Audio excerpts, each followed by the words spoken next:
Welcome back to the show, everybody. You're going to want to see this one. Korea, China, and Japan, CBDCs, they're getting closer. Update with John Deaton in the 10,500 plus XRP holders lawsuit. We need to know what's going on there. New info and date for Gary Gensler confirmation in April. We'll talk about it. And guess what else? There is credible crypto out here who has quite a following, making a new XRP price prediction that will break the former all-time high. Yeah, let's go ahead and roll that intro. Roll that beautiful intro. This is Digital Perspectives with Brad Kimes. Subscribe for new content notifications. Now, here's Brad Kimes. Come on in. Welcome back to the show, everybody. You can follow me on Twitter at BackupBradleyAbove at the top of the screen, and everything that we're talking about here today. Looking at it, 55 cents on the nose this morning. We're ranging between 54.41 and 57.38 this morning. We're going to talk about that price prediction from Credible Crypto in a second. Like I said, he has a pretty massive following too. This is not just anybody. We're going to talk about it. All right, let's go ahead and get into the news this morning right here. We start with this, just a whale alert here from XRP Crypto Wolf. Appreciate you, my friend. 15 million XRP were moved. Don't worry. It wasn't my account. But but I don't know what they do with all of these huge lumps of sums that we see. And it says it's transferred from Nexo to an unknown wallet. 15 million XRP. I can confirm it was not my wallet. Now, as it goes, shout out to Crypto V, who sent me a cool message. Crypto V was like, I had a dream. I was thinking about this. I was thinking about that. And I was like, man, this cat sounds like a YouTuber. You know, I wake up at 3 a.m. too, and I'm thinking about crypto ideas. So shout out to you, Crypto V. I will check out that information you sent. But what it did is it kicked me off because I got thinking about some stuff that had been on my mind, and I got thinking about Kava. You know, we've interviewed Brian Kerr here, and we've talked to them and about Kava Labs and everything that they're doing. And I got wondering, I was like, you know, what is Kava up to right now? And matter of fact, I started looking through here and seeing you can get these high yields. And I'm going to show you something in a second that I wasn't aware of. And I'm not sure if they still okay, so they have a mainnet upgrade. It says 7 days left, get ready to earn more. And I thought they had some kind of a contest going on. I'm not sure here. I thought they did. I thought I saw that. But you can check that out if they do. But here's what got me. The first thing that hit me, and this is what it's like to be a YouTuber, is like, I wonder how many, exchanges Kava's actually on now. Look at this. Binance, Huobi, Kraken, OKX, Chainlink, and obviously working with Ripple. Then I started going, okay, and I saw the high yields, and I was like, wait a minute. What am I missing out on here? Look at this. It's 60+% on XRP yield. And it's an APY, not an APR. Now, I thought very simply, in a total assets, look at this, 234 million plus. And I was like, wow. But just so anybody who doesn't know the difference between APR, APY, because I felt like, okay, I should look that up and be sure myself. So APR doesn't compound interest, but APY does. So annual percentage yield, not annual percentage rate. Annual percentage rate does not compound interest. It represents the annual rate charged for earnings or borrowing money. And then here for APY is annual percentage yield, the effective rate of return on an investment for 1 year. And obviously it takes into account the effect of compounding interest. My goodness, they are crushing it. Look at these yields. I tell you, well, look, not financial advice, but I can tell you this. Brad is going to be parking some crypto with Kava. That is a given. Yeah, and we'll track it, by the way. All right, so this here from Michael Val, 5LINK, CEO of New York Digital Investment Group, Robert Gutman, has revealed that sovereign wealth fund are making inquiring about investing the flagship cryptocurrency Bitcoin. This is interesting to me because I think we're hitting one of those rubber meets the road moments. Are they going to allow this to continue to unfold? We're seeing more and more corporations, investment funds, even governments are considering now taking a position, if they should take a position in something like Bitcoin. And look, get the regulation out here so we can all understand what the implications are. Where are the rules on the field? We can't have this, this whole melees of not understanding what these assets really are, how they should be taxed, the way that you can treat them and handle them between one another, and what is a taxable event, what isn't.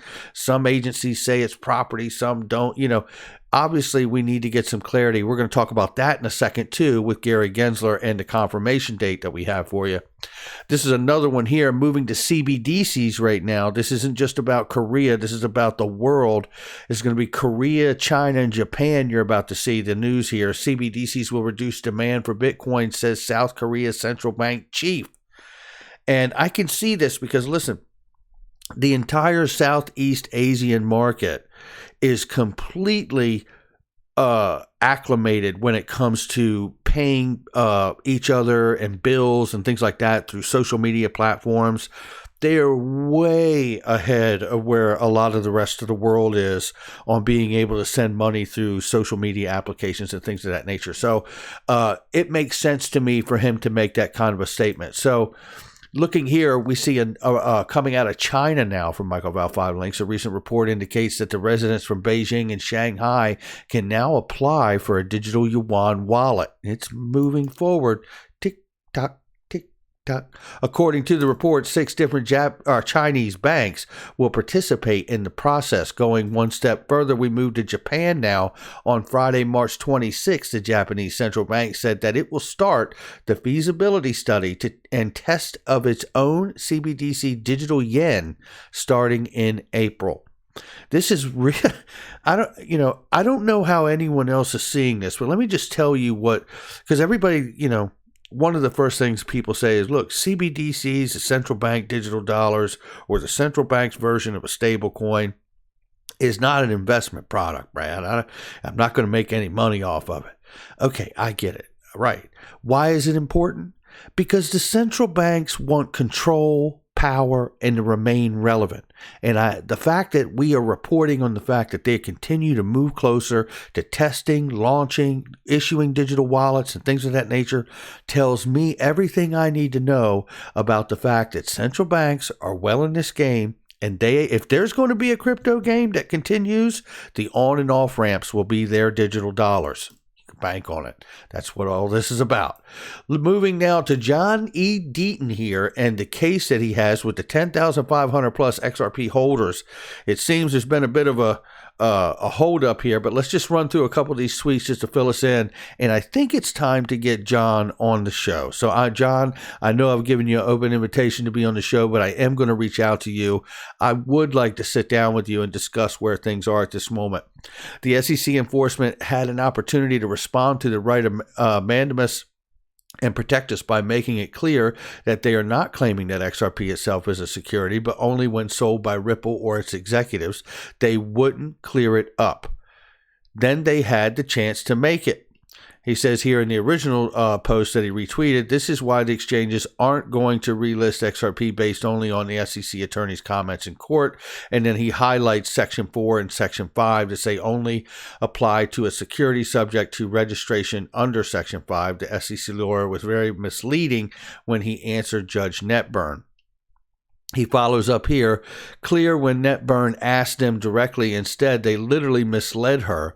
Next, the SEC could have cleared it up in its response to my pre-motion letter. Instead, they say in FN2 that we should be denied our motion to intervene because the exchanges harmed us.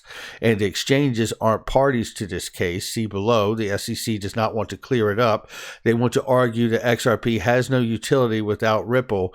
The SEC wants to kill off XRP, but the reality is it does have utility without Ripple. That's why they have line 82 where they proved that Ripple had pre-allocated and pre-contractually obligated different companies, corporations, sophisticated institutions in widespread distribution for market-making services in return. So that is obvious that has taken place. And to go one step further, Ripple doesn't want to reveal the documents and has asked the judge to seal certain documents that reveal exactly that. So that's where we are here. And I really think it's time for us to get John on to the show. So, John, I will be reaching out to you, my friend. We all appreciate everything that you're doing for the XRP space. So, and everybody in it. So a crypto analyst who goes by the name of Credible Crypto on Twitter suggested that if XRP manages to get past the key resistance level, it can mimic an 8 times price rally, similar to what HBAR did. Let's take a look at this. We have covered Credible Crypto before, and we've had good luck there too. So let's take a look at it. So XRP price is currently at 55 cents. We saw that dead on the nose when the show started. With the 3% rise over the past 24 hours, eyeing to breach the key resistance level now at 56 cents. The seventh largest cryptocurrency failed to hold its position above 56 cents yesterday after reaching 57.1. A crypto analyst who goes by the name of Credible Crypto on Twitter suggested that if XRP manages to get past the key resistance level, it can mimic an 8 times price rally similar to HBAR. First, you can imagine the first thing I did was what you're doing right now. Get my calculator. Where's that put us right now? And what would my portfolio look like, daggone it? And that's exactly what I did. And 8 times rally would put us at $4.32. Now, I would not be upset about this. Okay, so here's a couple things here. One, we're at 55 cents right now this morning. We want to pay attention to this key resistance level he's pointing out here, 56 cents. Basically saying if we can get up above that and get the buy volume above it and stay above it, and then that 56 becomes support, not resistance, we can talk about going to that next move, he's saying. Let's just go through this. It's very quick. In the quoted tweet below, I stated that we are at resistance. I have marked off the resistance level here in red. Note that we ended up rejecting off of it, but now we have bounced back and are attacking it again. I'm quite hopeful that we will break it soon. I'm going to look at that diagram in just a second. XRP really starting to look like HBAR did before it ran 8 times. We have a potential breakout of our consolidation pattern when HBAR broke out in the same manner. It was 2 months ago at around 5 cents. We're at resistance, but this could be a big if we get past it. Moving down here, XRP is forming a symmetrical triangle on the 24-hour high time frame. We're going to look at that diagram in just a second.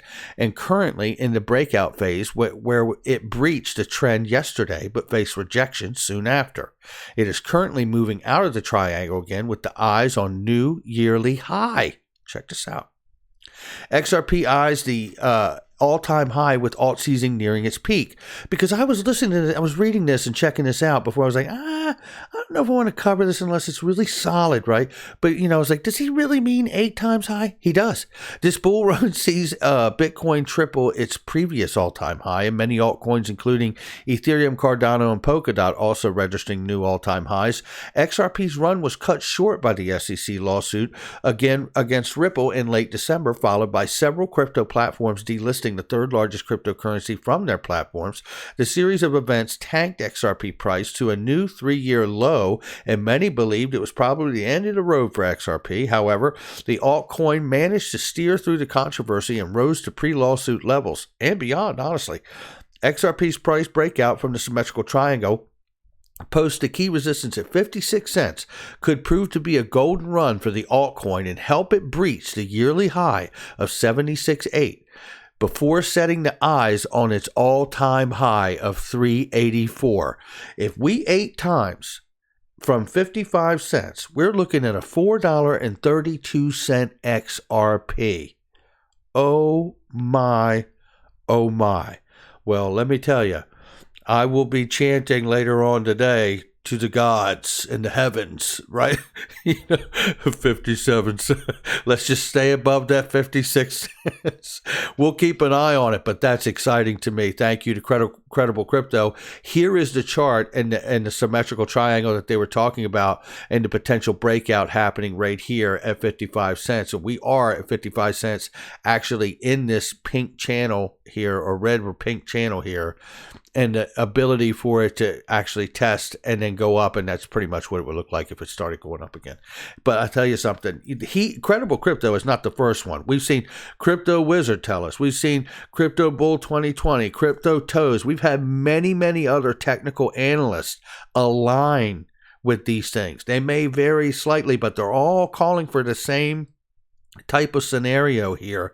So this is an even more reason for me that we need to keep an eye on what's happening here. Now let's talk about Gary Gensler this morning.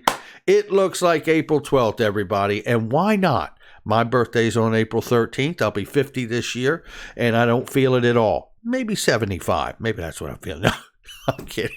I actually feel really good, and I feel grateful for it. The U.S. Senate is scheduled to move forward with its consideration of Gary Gensler as chair of the Securities Exchange Commission on April 12th, according to an update the legislative body executive's calendar is now saying. A new notice says that Senate will go into executive session after morning business on April 12th. There, it will continue its consideration of multiple nominees from Biden administration, including Gensler. It will also consider Polly Ellen Trottenberg's nomination of Transportation Secretary and this, that, and the other. Gensler's confirmation hearing took place on March 2nd. That's why we're all like, where in the world is Gary Gensler, right? But we're there. So that's what we're looking for. April 12th, ladies and gentlemen. That's what we're looking for, and I'm excited about it. Don't forget, before you get out of here, Chainlink is now available on iTrust Capital. Yeah, it came out yesterday afternoon. You can now get a crypto IRA with your Chainlink on iTrust Capital. And don't forget, they're also doing that NFT giveaway. They have 2 of them. Sign up for that. Lifetime free account, ladies and gentlemen. Lifetime free account. And they're giving away 5 winners to each of the 2 NFTs. So make sure you sign up for that one as well. That's going to do it for me. Hit the like and subscribe. Leave a comment below. Share with somebody you know and hit that notification bell so you don't miss a thing. Make sure you check out all the links in the description box and the comment section. And I will catch you on the next one.